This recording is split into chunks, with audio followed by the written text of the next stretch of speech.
Hi friends, ఈరోజు మనం బోటి పుంటి కూర చేయాలనుకుంటున్నాం కదా. అయితే దానికోసము మంచిగా పుంటి కూర తీసుకొని దానిని మంచిగా వాష్ చేయాలి. దానికి మట్టి గిట్ల ఉంటుంది కదా, వాష్ చేసి ఒక గిన్నెలోకి తీసుకొని మంచిగా నీళ్ళు పిండుకుంటూ తీసుకొని దాంట్లో పచ్చిమిర్చి యాడ్ చేయాలి. పచ్చిమిర్చి యాడ్ చేసినాక 1 గ్లాసు వాటర్ వేయాలి. వేసి దానిని స్టవ్ పైన మంచిగా ఉడికే వరకు ఉడికించాలి. మంచిగా కొంచెం మెత్తగా ఉడకాలి. ఉడికిన తర్వాత అది ఆరిన తర్వాత కొంచెం మిక్సీలో వేయాలి, పేస్ట్ లాగా చేయాలి. ఇప్పుడు బోటిని క్లీన్ చేసుకోవాలి. మా ఆయన బోటిని ఇప్పుడే ఫ్రెష్గా క్లీన్ చేయించుకొని వచ్చిండు. జస్ట్ ఒక 4-5 టైమ్స్ కడుక్కోవడమే, అంతే, ఏం చేయొద్దు. దాంట్లో కొంచెం సాల్ట్ వేసి కడిగి ఒక 4 టైమ్స్ కడిగినామంటే సరిపోతుంది. కడిగేసి దాన్ని పొయ్యి పైన పెట్టాలి.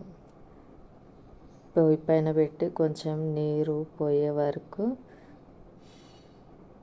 ఇంకే వరకు పొయ్యి పైన పెట్టాలి. పొయ్యి పైన పెట్టిన తర్వాత అది నీరు ఇంకిన తర్వాత కొంచెం మూత పెట్టుకుంటూ తీసుకుంటూ ఉంటే నీరు ఇంకిపోతుంది. ఇంకిపోయాక కొంచెం పసుపు, దానికి సరిపడా 1 kg ఇది బోటి, దానికి సరిపడా పసుపు వేసి కలిపి మూత పెట్టి కొంచెంసేపు ఆగాలి. ఆగిన తర్వాత దానికి 1 kgకి సరిపడా ఇది ఇంగ్రీడియంట్స్ ఇవన్నీ.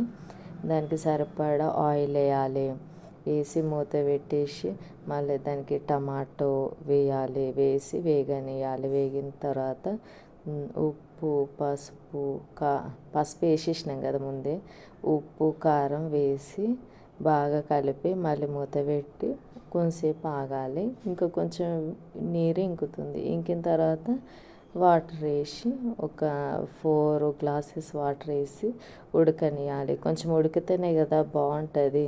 ఉడికిన తర్వాత దాంట్లో ఈ పేస్ట్ ఉంటుంది కదా, పుంటికూర పేస్టు, దాన్ని వేసి ఉంచాలి. దాన్ని దగ్గర పడే వరకు కూర దగ్గర పడే వరకు ఉంచాలి. రెసిపీ రెడీ అయిపోయింది.